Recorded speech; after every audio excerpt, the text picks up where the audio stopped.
Welcome to the Whiskey Vault. I'm Daniel Whittington, Chancellor of Wizard Academy and Whiskey Marketing School. Everywhere I turn right now, I see news of large corporations closing distilleries, halting production, shuttering brands, craft distilleries going bankrupt, and vanishing or being, bought out and moved in and then shuttered. And it can be a really scary time, especially if you're craft. This is a small message for the craft people in my life, and I would say it's for the big brands, but they're probably too busy at their shareholder meetings to watch this channel. This is the time to invest in your people.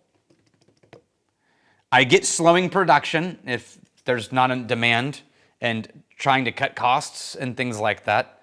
But what I don't get is so many brands cutting their lifeline to their consumer. Right? So there's lots of places you can cut and shave down administrative staff, maybe even production staff temporarily. There's lots of things that you can shrink.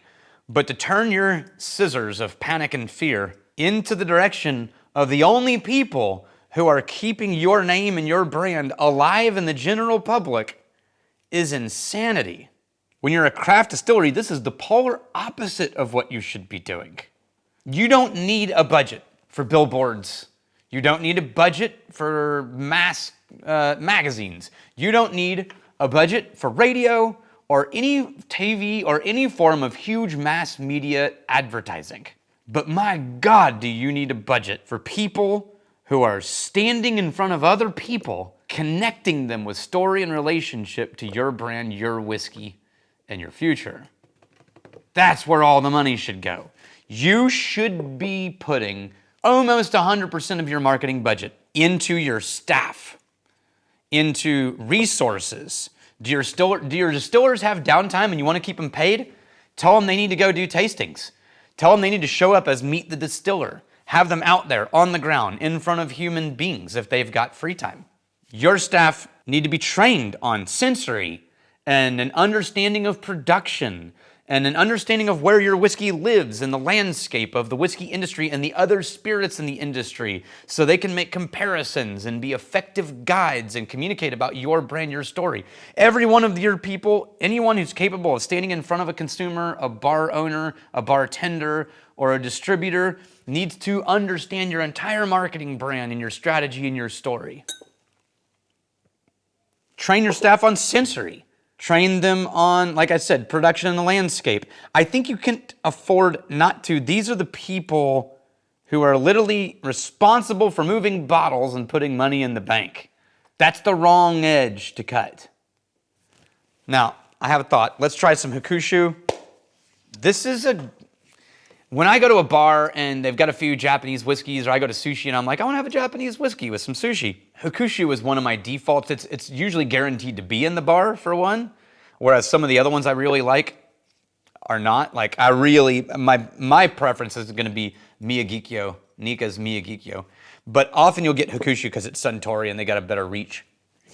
Hakushu is, I think, better for my flavor profile than Yamazaki because it tends to be a little more herbal, green, earthy, right?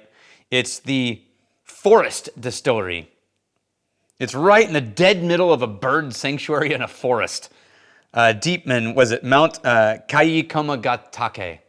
Kaikomagatake. I'm probably getting that terribly wrong. Anyway, a forest distillery. It's due west of Tokyo, dead middle of the island of Japan.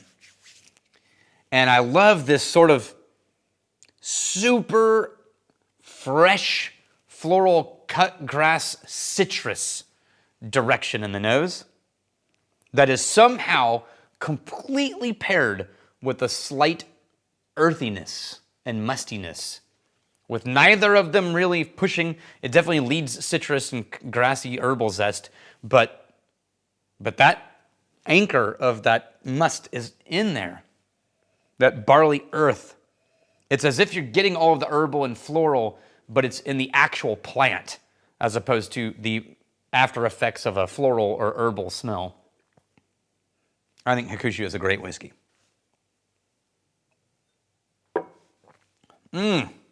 Oh, see? There it is. Leads starts off with that light vanilla citrus, almost like key lime.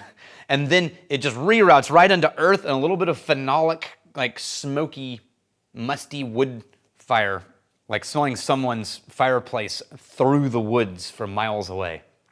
Like, oh, it's fall. There must be someone who lit a fire. But it doesn't smell smoky. It smells earthy. And then that palate rounds into a phenolic depth. Gosh, that's a no-brainer. Cannot lose picking this off of a shelf or at a bar when you're not sure what Japanese whiskey to get. Okay, so how do you invest your money in your people? One, of course I'm going to say training, because this is what I do. I'm a teacher. There's a lot of programs. Online programs. WSET has online. Stave and Thief for bourbon is online. EWA, Edinburgh Whiskey Academy, multiple online courses. We've got Bonafide and Texas Bonafide. There's a various levels of really powerful, really thoughtful, really informative online programs that will get people up to scratch on the history of whiskey and the understanding of whiskey production. That's a no-brainer, and that's really, really affordable. No matter who you go with, it's really affordable. You want the next level? Then send people to physical programs if you want to get serious about it. Look, if your distillers have time off and you want to invest in them and they really, like, I should not send this person to a tasting, then send them to IBD, the Institute of Brewing and Distilling. Get them a diploma in distillation. Send them to Harriet Watt. Harriet Watt has an online remote training program for diploma. Get them more trained. Send them to blending workshops. Get them trained in production. Have them apprentice with a brewer and really nail down your brewing program. Guys, if you can afford it, this is the time to put all your energies into your people so that when you come out the other side stronger and we figure out our footing, man, is your company so well positioned. The in-person ones, you can fly to Scotland and do the Edinburgh Whiskey Academy. You can do the Stave and Thief in person. We do some of those classes here. You could do our Whiskey Sommelier training program. That's really great for the people who are going to be doing your communications and marketing and front-facing consumer stuff. I wouldn't send your distiller here. That should be Moonshine University. Anyway, the whole world right now of whiskey is vanishing and hiding and slicing to please shareholders and to eliminate everyone's fears. And I'm not saying they're not real. I'm not saying that numbers aren't dropping. And I'm not saying that sales are fine and we're all being insane. That's real. But this is the exact right time to invest and to put all of your eggs into the basket of your people while you can. As a practical awareness thing, with all the big companies slashing sales staff, there's about to be a whole lot of openings in the schedules of retailers, store owners, and bartenders and bar managers who no longer have the same amount of people trying to get meetings and talk to them about their spirits.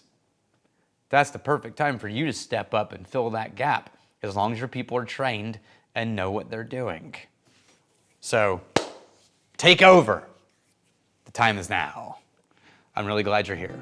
Cheers. The time to live is now.